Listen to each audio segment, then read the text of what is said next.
Hello there. I hope you can see and hear me and you can see the slides. Thank you so much for great introduction. And John, your comments about AI, very, very wise words. I like the way you picked a balanced view there across the different experts who are unclear about what might be going to happen in the future with AI. And that's, of course, because we don't really know. So today I'm going to be very practical. And I just want to point out that there are a lot of slides here, and I'm not going to say every word on the slide. I may not even talk about every slide, because you will get the slide deck, and I want you to see the slide deck as a resource that you can take away, and I hope you find useful. There are some practical templates in here, and I'm going to talk you through them, because this really is about building your organization's AI strategy, and it's a very practical talk. So I just want to make that clear. Don't worry if the slides whiz past and you think, oh, I didn't quite get that. You will get a copy of the slides. And so my job today is really to help you have a navigating, to help you navigate through the slides in a way that hopefully mean they're useful for you as you work with your organization with respect to AI. But first, just a little bit about me, and thank you for the great introduction. But I just want to add a few words because I'm a professor at University College London and have been for many years. I now have moved to emeritus status there because I'm focusing on a small organization called Educate Ventures Research, where we try to help education, learning, development, training professionals to understand how to leverage AI through providing training and through providing consultancy.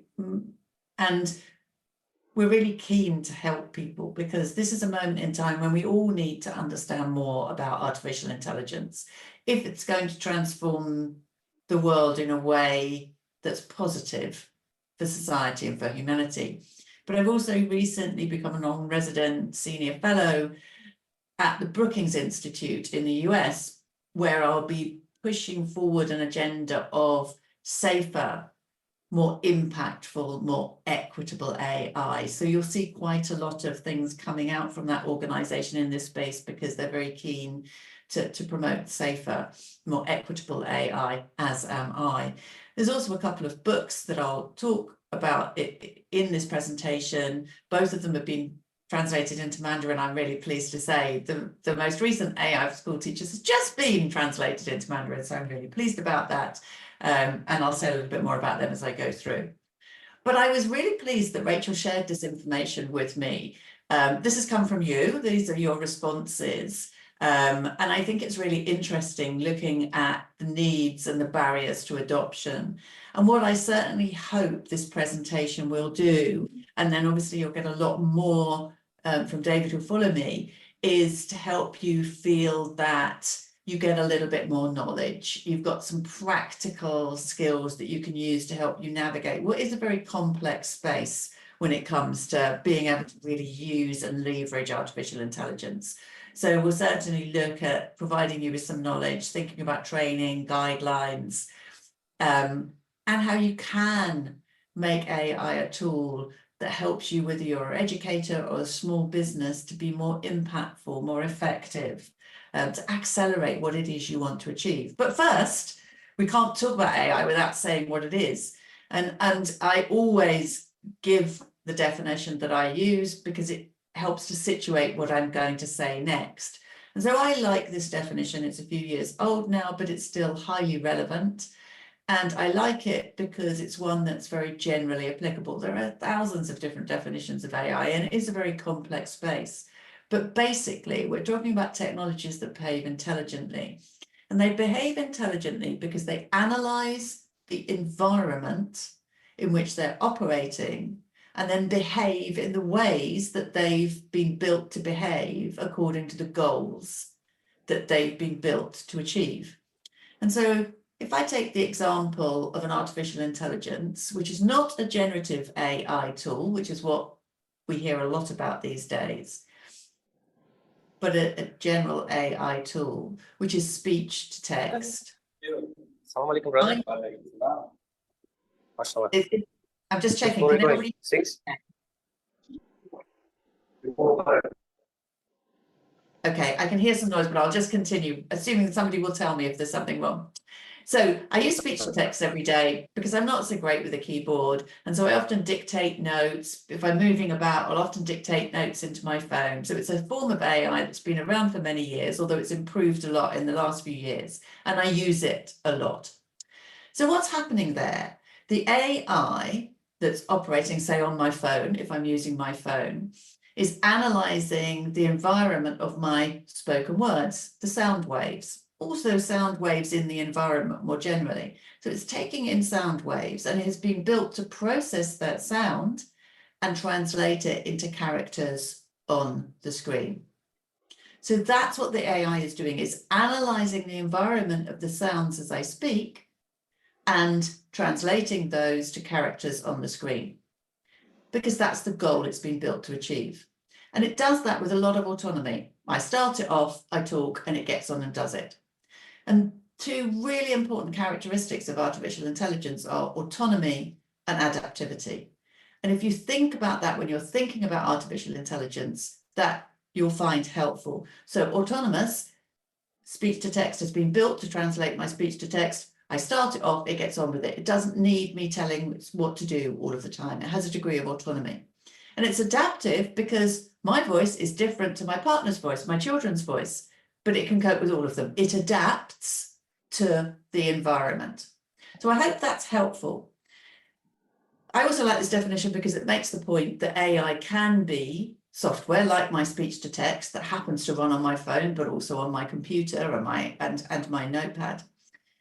But it can also be part of hardware. So we hear a lot about self-driving cars, but also Moxie, the robot that you were just looking at, works using AI, and that's a piece of hardware that's using AI software running that hardware.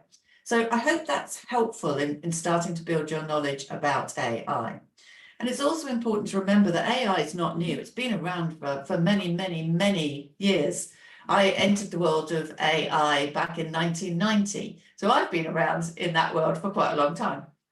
But what I want to point out to you here is that actually the large language models, which are the generative AI tools that have caused the current upsurge in interest in AI, have actually been around since 2018, actually, some of them 2017. So they're not that new. It's just that they were released into the world publicly in a very scaled way back in 2022. And that's what's really spurred up our interest in artificial intelligence. It's also true that AI in education isn't new.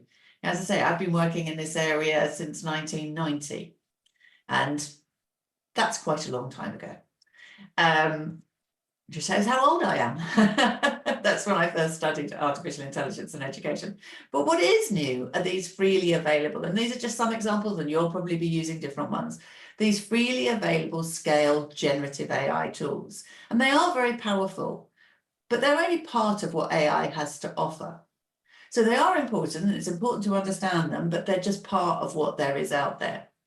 So there are lots of different ways of dividing up what AI is.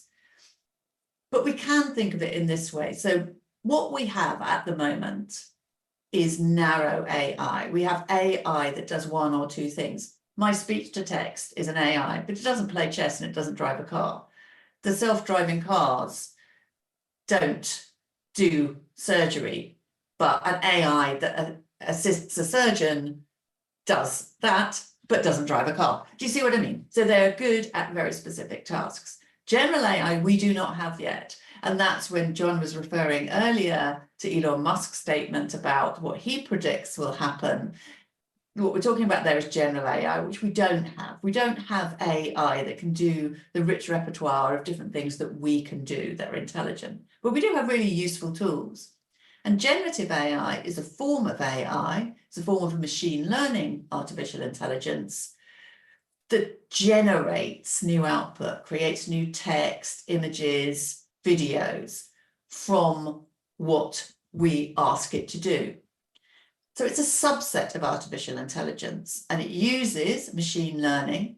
So machine learning is the way that AI tools process masses and masses and masses of data to learn how to do particular things. In the example of my speech to text, the AI algorithm that powers that speech to text has been trained on millions and millions of examples of how a sound maps to a character.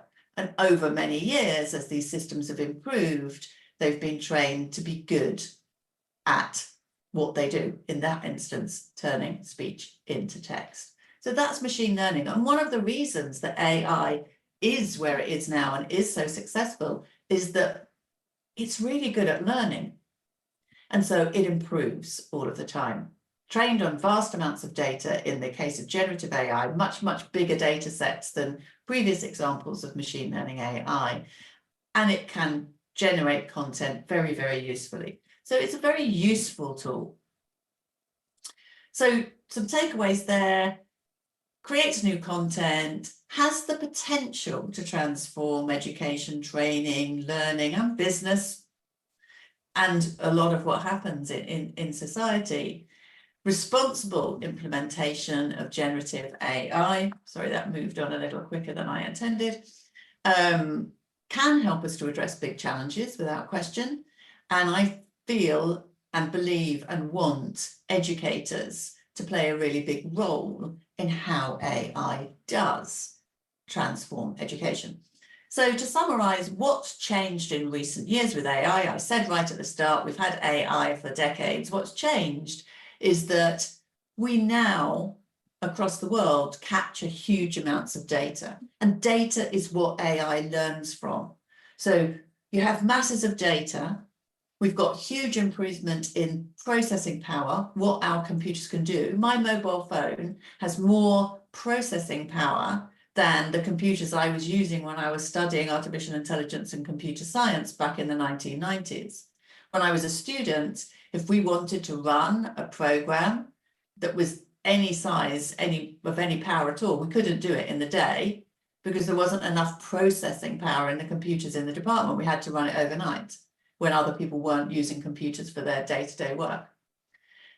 And AI systems have become very impressive. The algorithms, the processes that process the data have become very sophisticated and can do impressive things. And so, yes, we have these generative AI tools that are very powerful, they're really easy to use, and they exhibit human-like behavior. And so it's really the perfect storm of lots and lots of data, really good processing power in our technologies, and very smart, sophisticated algorithms that process that data using the processing power. So that's why we are where we are now, with much more sophisticated artificial intelligence than we had in previous decades. And it's changing really quickly. And I think that's very challenging. If you're running a business, if you're an educator, you're a school leader, things are changing really quickly. Every week there's something new happening, whether it's a piece of regulation or one of the big tech companies releasing yet another model of generative AI that's more powerful, that can do more. Everything's happening very quickly. And I think that's really difficult. And so what I'll do in the rest of this talk is try and give you some structure to think about AI and to go away and plan how you can use it most effectively. So if you're thinking about AI in education, I suggest you structure your thinking through these three lenses. Artificial intelligence can be a tool that can help you do things you couldn't do before, or do things you could do before, but more quickly or more impactfully, more effectively. And that might be a tool you use, such as one of these generative AI tools or the speech to text that I talked about earlier, or you might be using AI to analyze your data, kind of in the back end, if you like, and that's a very powerful use of AI.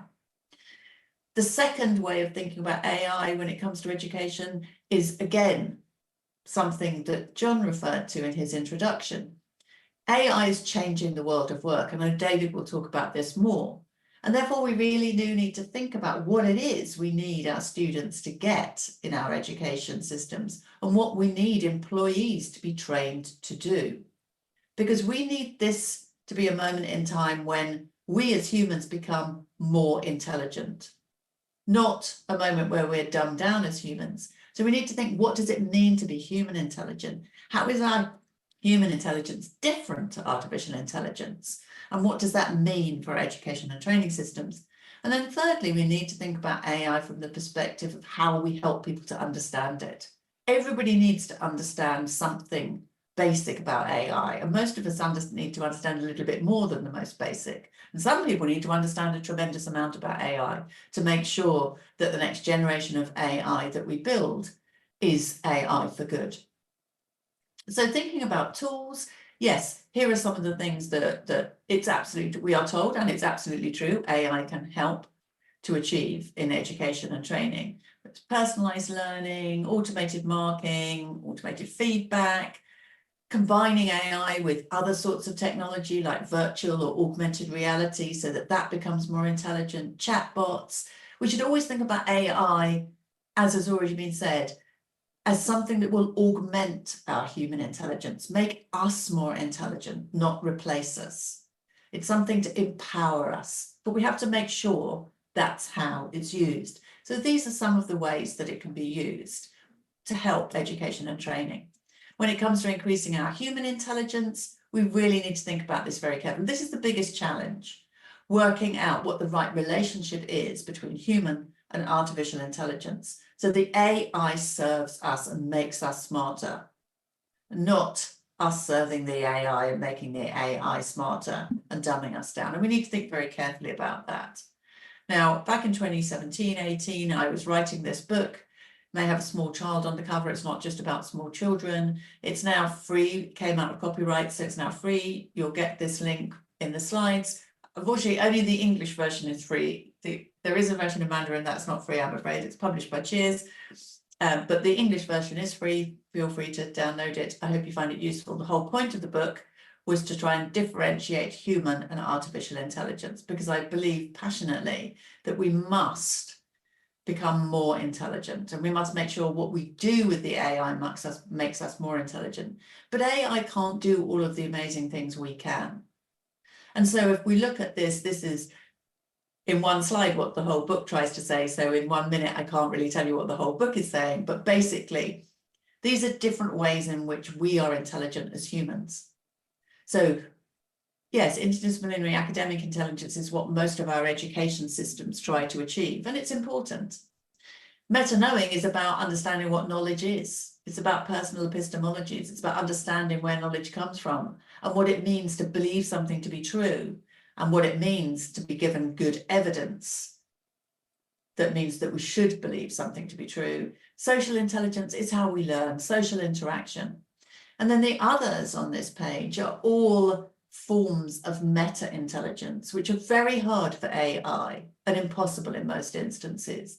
And it's because as humans, we can reflect on our own thinking, we can reflect on our own emotions, we can reflect on our own physical presence in the world in a way that AI simply can't.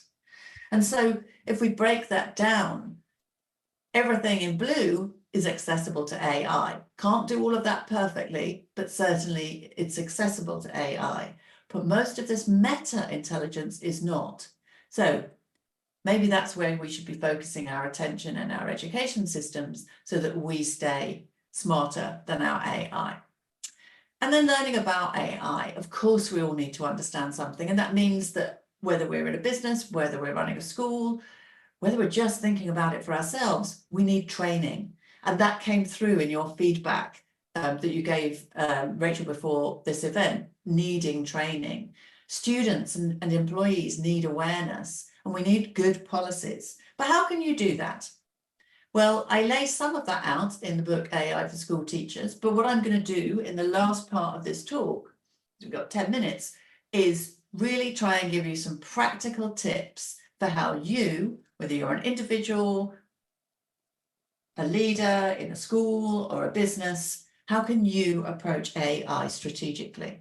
And I suggest that you adopt what I call the 4-quadrant approach. So at the top of all of this, leading these 4 quadrants is your vision.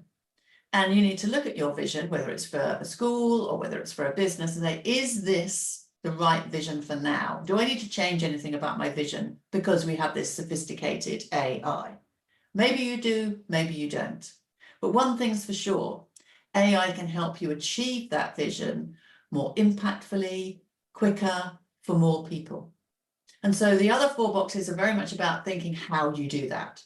So the first box is about governance and ethics, and you should start with that. What are the parameters within which you are happy for your employees, your teachers, your students to use AI? And you must set that out clearly and transparently to start off with. The next box is about how practically you are applying AI. Where are the parts of your organization where AI can really help you most? Start with those and plan carefully, and I'll give you a template to help with that. And then the 2 bottom boxes are about infrastructure, technical infrastructure and people infrastructure. Do you have the technology and data infrastructure to enable you to do what you want with AI? You probably don't. But you maybe have enough to get started. And each time you use AI, you'll recognize what you need to build in terms of that technology and data infrastructure. And most importantly and most urgently, do you have the staff capability? And that, of course, means that you need to provide training, but also that people can learn through experience. And so each time you roll out an AI application, it's important that new people learn from that. So you're gradually improving the staff capability.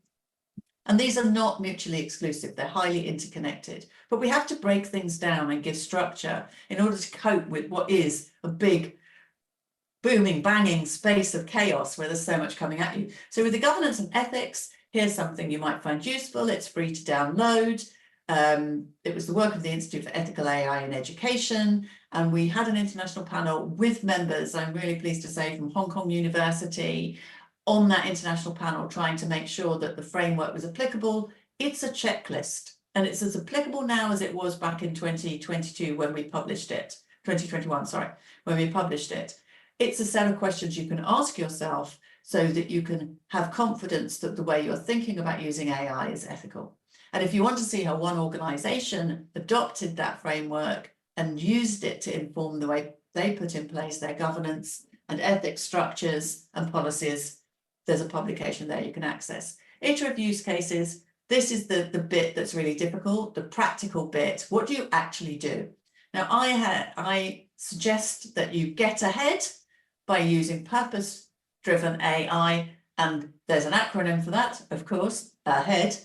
So you need to think about how the AI is aligned with your educational goals. Start with the purpose, not the technology. How is the purpose that you're going to use this AI for going to enhance human intelligence? Is it evidence-based? Is it likely to work? Can you find anybody who's done this? And can they tell you whether it's worked or not and how it's worked? Is there some literature out there you can read? Are there some examples, some case studies?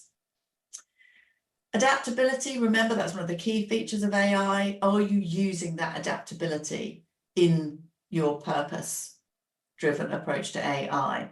And is it designed to be ethical and transparent?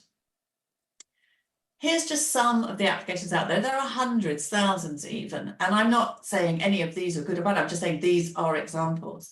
And if we try and think about them, not as technologies, but as tools to help us achieve a purpose, here are some examples which you can look at later of purposes and the kinds of tools that can help. Teacher admin, lesson planning, lesson delivery, student assessments, teacher professional development, but also the back end, and this is important if you're a business. General purpose language models can help you with document processing, AI-powered search engines, writing aids, AI-powered editing. What's the purpose? That's the thing that matters the most. And so here's a template that you can use to help you as you think about how to use AI in your organization, and start with what is the purpose? From your vision, what are your challenges? What are the things you really need help with? And therefore, what are the purposes that you can use these tools for? Work out who's going to benefit and how, what the challenges might be, what the practical steps are, and there always are a lot of practical steps. Technical, human costs, ethical implications. Make a note of them and use this as a living document. So as you try the AI, you keep updating the information on this template and you learn from it, because what's really important is that you evaluate each use of AI. Staff capability, absolutely. Continuing professional development, You need to help people understand the scope of AI, whether it's about education or business. Really explore the cost benefits. We hear a lot about AI saving us time, helping with workloads. Is it really? How much is it costing you in time and money to use this AI? Make sure you record that carefully and get to the grips with the basics of AI literacy. And there are good courses out there, and please visit our website. There's loads of free resources there that you can use to help you understand more about AI. And then this bit, and this is the bit that is perhaps the least exciting part, but actually really important. Every time I speak to somebody in an organization who's in charge of something like digital transformation, I hear the same story. Oh, it's really difficult because our technology and data infrastructure isn't good enough to help us do what we really want to do with the AI. Well, you have to start somewhere. So make sure you understand what the technical implications of using AI might be. Make sure that you have a good data plan. Think about each of the questions in these boxes when you're thinking about your technology and data infrastructure, and ask yourself questions about it. Think about the way you're trying to use AI and consider these questions.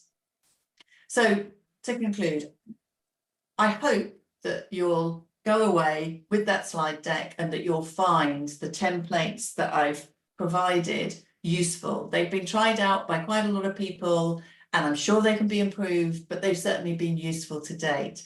Try and record your thinking. Try and put in place initially, absolutely essentially, the policies within which you're happy for your staff, your students, your employees to use AI, and then get going on some of those starter use cases for AI. But always think about that purpose and get ahead with that purpose-driven AI.